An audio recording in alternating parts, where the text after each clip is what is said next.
ang batang maanong ulam. Si Benjo ay isang munting bata na laging gutom.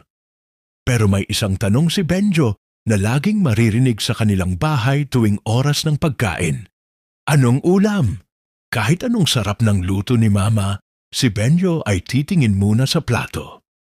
Kung hindi man ito paborito niyang adobo o pritong manok, mapapabuntong hininga siya ng malalim. Isang araw, naghapunan sila sa bahay ng kanyang Lola Annie. Ang inihanda ni Lola ay piniritong galunggong at kanin. Anong ulam, Lola? Tanong ni Benjo, medyo nalulungkot.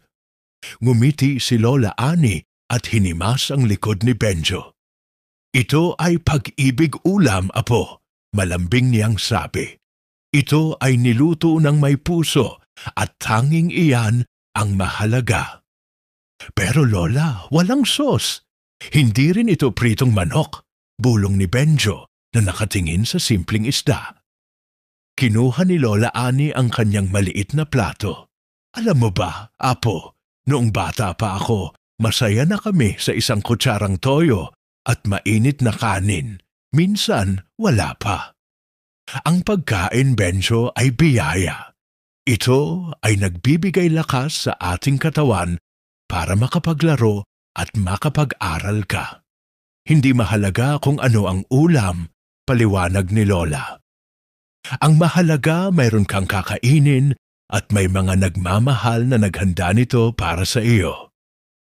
Ang pasasalamat ay ang pinakamasarap na pampalasa, dagdag pa niya. Sinubukan ni Benjo ang isda. Crispy ito at masarap ang asin. Isinawsaw niya ang kanin sa konting toyo at sili na gawa ni Lola. Napakasarap.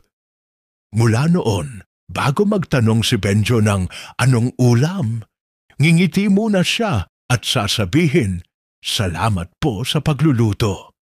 Dahil ang pinakamahusay na ulam ay ang pusong nagpapasalamat.